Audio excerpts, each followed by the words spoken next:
are telling us all the time, so we have to open our ears rather than the issue of what do we tell them isn't really the issue. We have to open our ears and listen, and they say get out there and protest. You know, I think of Che Guevara. You know, a mixed up but idealistic man who said all true revolutions begin with great love. That's quite right, but that's the idea. He came up to the United Nations in, I forget, 62 or some year like that, and he was met by a group of progressive left, whatever you want to call them, Americans who were all hot and bothered to be able to learn from him how to extend the violent revolution of Cuba into the United States. He called them a bunch of stupid asses. He said, you are the source of the violence. You are in the belly of the beast.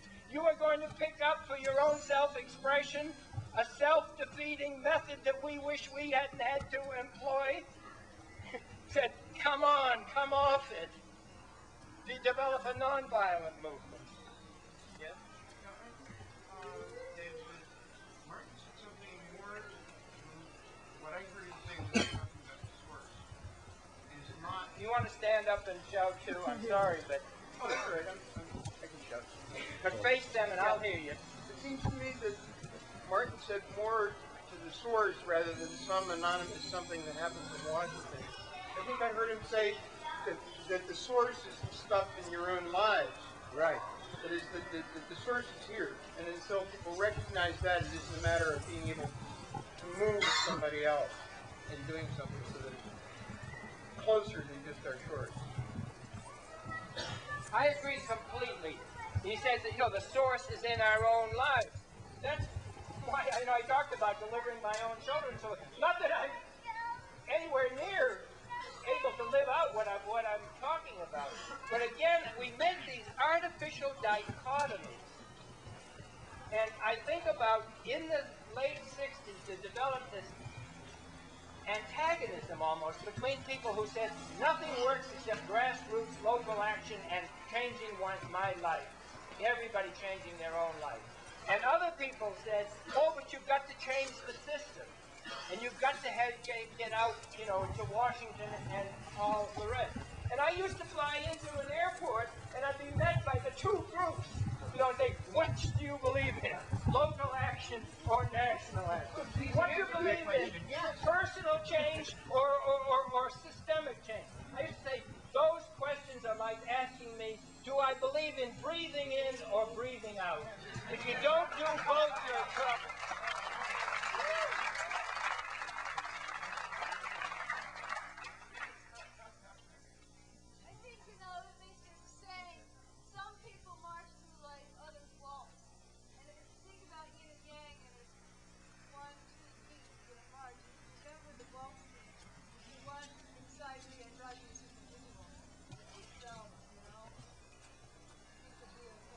Good for you. I hope everybody heard you. The yin and the yang and androgynous individuals. Yeah. One of the differences that you didn't talk about yet and that I'd like you both to address is discussing the Oliver North and the other activists is the difference in process and how they get to the point of action. I think it's real important that we understand that there's a huge difference there, and that's a subtle form of violence, the way we proceed and the way we make decisions, if we don't do it egalitarian and androgynously. And coming out of community and listening together as a group. Really destroy any individual. You know? Wait a minute, we shouldn't have, it was both relatives. I want Martin to repeat it and to make his comment. The comment was that on one other difference that we haven't mentioned yet between Ollie North and people who engage in other forms of civil disobedience is the process is totally different. How we get to our actions, our decisions to act is very important. And we can see that Ollie North was acting in secrecy and hiding as much as possible the trail of action. Whereas ideally, the kind of action that leads to civil disobedience would be through a nonviolent process of consensus and openness and shared exchange, listening to each other, acting out of community.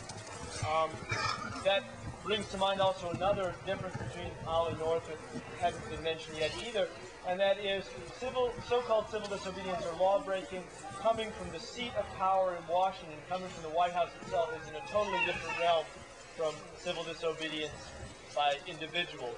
Because it's one thing when we have the facade of law, and when in that very center in Washington, D.C., that very law is being subverted simultaneously by the people who are supposed to be enforcing the law. It's an entirely different thing. Yes? I just wanted to say, in terms of talking about the difference of the local and then the broader perspective, that it seems to me that the major thing is values. And we have to change the values that rape the earth and that let women be battered and children be abused. And those are the values that get carried to other countries where there's war. And that those values are both local and universal. And that's the major way, the only way we're going to save ourselves is to change our values. Yeah, could everybody hear that? We need to change our values, which are both local and personal, if I might add, and universal. And they come out in the way we treat our children, abuse of women, a whole series of things, rape of the earth. You know, it's so interesting how we tend to develop blinders. You know, something awakes us, we become alarmed or excited about it, and then we overlook a lot of other things. And when she said rape of the earth, and also I could have had the same reaction, except I said that first, to rape of women, I think about when those issues first began to get a little bit of the attention that they ought to, and for example, the ecology movement and the early feminist movement, a lot of people on the left wouldn't have anything to do with them. First of all, because they weren't in Marx and Lenin. Secondly, because somehow or other they weren't large-scale enough, or they weren't, you know, they didn't involve class struggle, and a lot of other, to me, barren concepts. It's just so important. I mean, it's a dilemma about how, on the one hand, you become universal, and I like to spell universal, universe-AL. You relate to the whole universe and the whole family of creatures in the universe. How you do that and still don't become so all over the map that you don't amount to anything, that you have no impact. Yes, the woman. Yes, my feelings about Ollie North were entirely different than yours.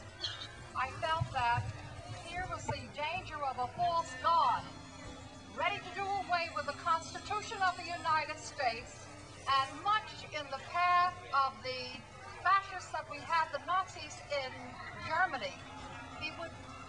His eventual path might have very well been the overthrow of the government had not the information about Contragate come out and the whole thing been exposed.